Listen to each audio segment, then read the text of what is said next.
với nhau. Rất là cảm ơn tất cả các vị đại biểu đã có cái trao đổi, có cái hợp tác, và trên cơ sở đó chúng ta cùng làm, cùng bàn, cùng hưởng, cùng đoàn kết thống nhất trong cái bối cảnh hiện nay. Rất là cảm ơn vào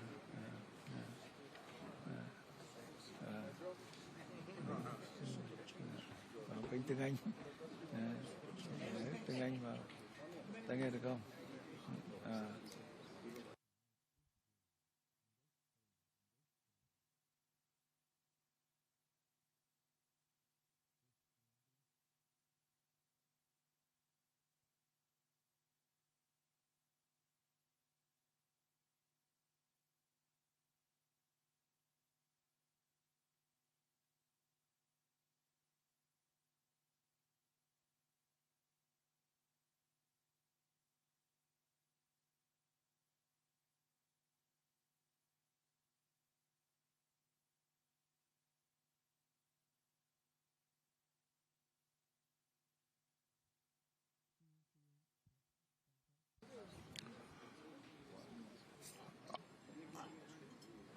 Good morning, Your Excellency, heads of states and government, members and invited guests, heads of regional economic communities, the Secretary General of the United Nations, Mr. Antonio Guterres, all guests who are gathered here. It is an honor and a privilege to welcome you as South Africa to this very first G20 Leaders Summit to be held on African soil. We gather here at the cradle of humanity in Africa to affirm our common humanity. We gather here to affirm the value of partnership and cooperation, to finding common solutions to shared problems. Shortly before the dawn of democracy in South Africa, the father of our democracy, Nelson Mandela, said, "The time has come for South Africa to take up its rightful and responsible place in the community of nations." Today, as we open this G20 Leader Summit, South Africa is deeply aware of the profound responsibility that membership of the community of nations places upon us. We also understand the responsibility of being entrusted with the presidency of the G20. In the execution of its task as president of the G20, South Africa has, throughout the past year, through its stewardship of some 130 meetings in various parts of South Africa, in other countries on the African continent, and beyond our shores, including at the United Nations, we have sought to undertake this task with care, with dignity, and with diligence. We have sought at all times to preserve the integrity and the stature of the G20, a premier forum of international economic cooperation. From its initial focus on broad macroeconomic issues, the G20 is now engaged on matters such as trade, sustainable development, health, education, science and technology, agriculture, energy, the environment, climate change, and many others. It has therefore broadened its scope as the challenges of the peoples of the world requires that they should be addressed. As the G20 countries, We understand that progress on each and all of these issues is a necessary condition for strong, sustainable, balanced and inclusive growth. In pursuit of and in conformity with the founding mission of the G20, South Africa adopted the theme solidarity, equality and sustainability for its presidency in 2025. Through solidarity, we can create an inclusive future that advances the interests of people around the world who are at the greatest risk of being left behind. This is important in an interconnected world where the challenge faced by one nation affects all other nations. By promoting equality, we strive to ensure fair treatment and equal opportunities for the individuals and nations of the world. The disparities in wealth and development within and between nations is not only unjust and unsustainable, it is also one of the greatest impediments to sustainable development. It is essential that we break down divisions of economic status, of gender, of race, and geography. Sustainability involves meeting the needs of the present without compromising the ability of future generations to meet their own needs. As a founding member of the G20, South Africa has sought to ensure that the development priorities of the Global South and the African continent find expression firmly and permanently on the agenda of the G20. This is important not only for the people of Africa and the Global South. It is vital for global stability and security, alleviating resource pressures, managing population movements, and reducing the risk of conflict. We seek stability because it attracts investment. It improves planning and reduces the risk of global economic shocks.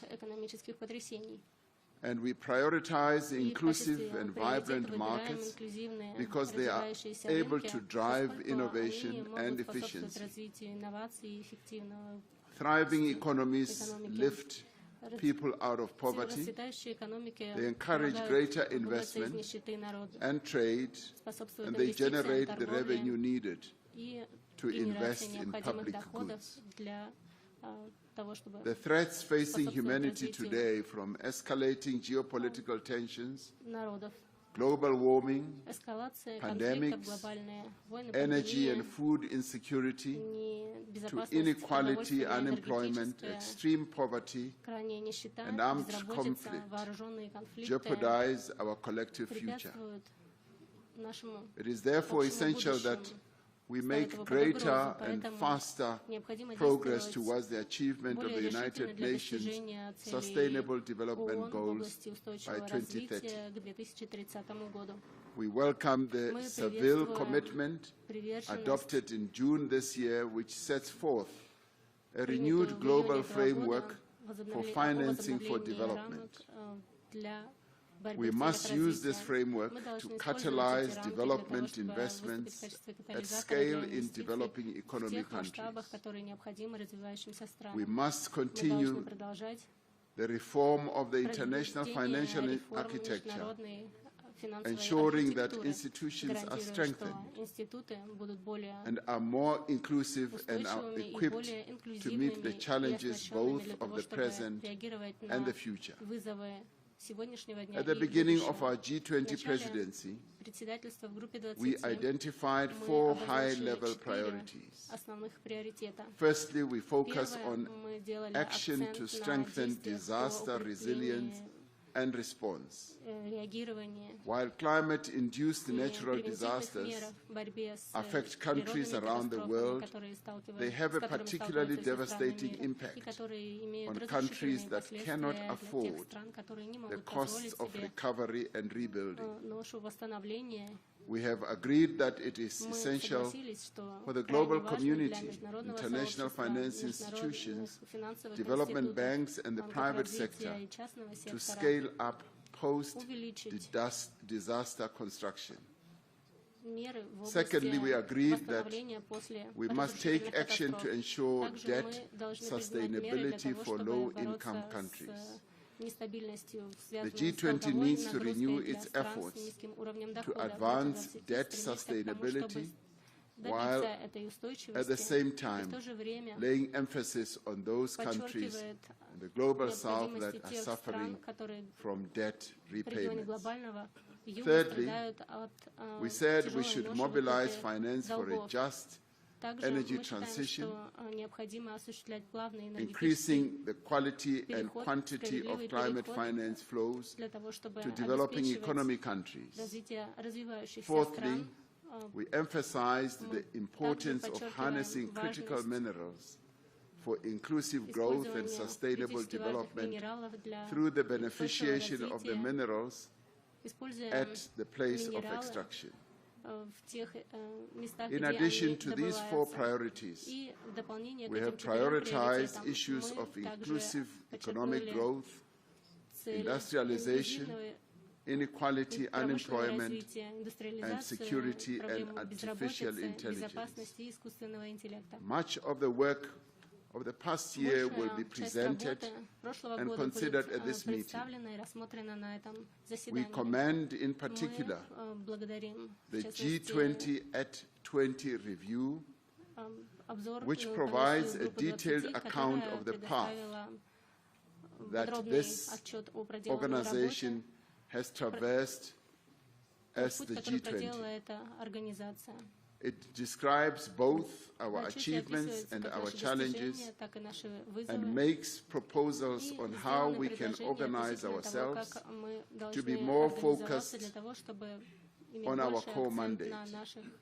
We welcome the work of the G20 Africa Expert Panel, which was led by South Africa's former Minister of Finance, Mr. Trevor Manuel. The panel argues that African efforts to accelerate productive investment require new global partnerships and strong multilateral cooperation.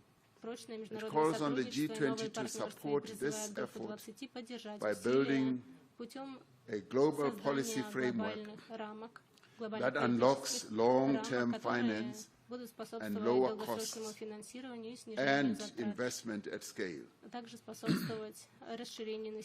We are also grateful for the work of the G20 Extraordinary Committee of Independent Experts on Global Inequality that was led by Professor Joseph Stiglitz, a Nobel laureate. The recommendations of the Extraordinary Committee provide a solid platform on which to launch a renewed global effort to tackle inequality. As this is the first G20 Leaders Summit to be held in Africa, it carries the hopes and must reflect the aspirations of the people of this continent and of the world. We should not allow anything to diminish the value, the stature and the impact of the first African G20 presidency. This G20 Leaders Summit has a responsibility not to allow the integrity and the credibility of the G20 to be weakened. In fact, from this summit, we should have a sense that the G20 has been strengthened. We thank all delegations that have worked together with us in good faith to produce a worthy G20 outcome document for this historic leaders meeting. The G20 underscores the value of relevance, of the relevance of multilateralism. It recognizes that the challenges that we face can only be resolved through cooperation, collaboration, and partnership. The adoption of the declaration from the summit sends an important signal to the world that multilateralism can and does deliver. It sends a message of hope and solidarity across the world. It tells the world that as the leaders of the G20, we will keep fast to our solemn pledge to leave no person, no community, and no country behind. With those words, I therefore declare the G20 Leaders Summit open. And thank you.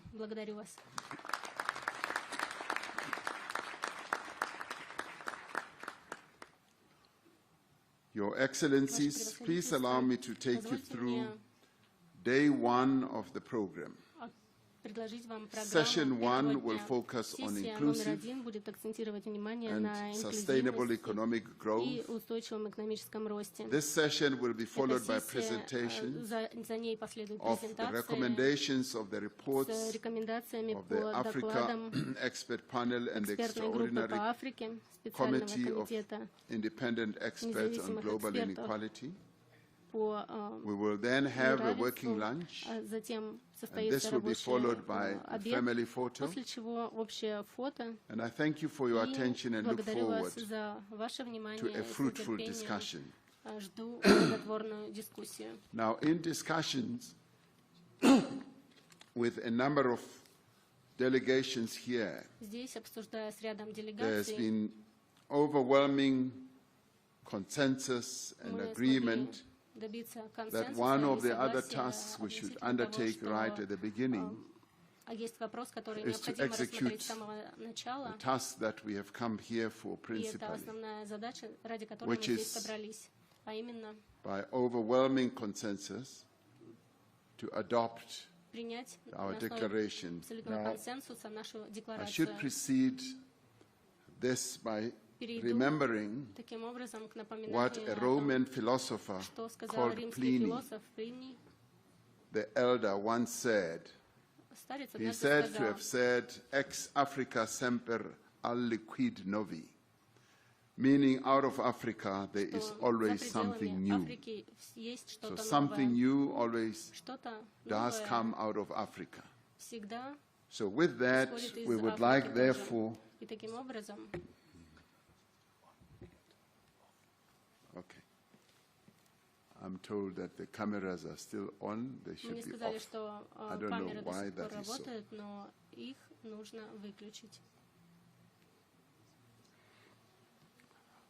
With that, we would like, therefore, with a consensus that has emerged through the work that has been done over the whole year and the 130 meetings that have been held where each sector has been able to reach agreement, would like, therefore, to put the proposed declaration as the G20 South Africa Summit, the Leaders' Declaration, to put it forward for your adoption.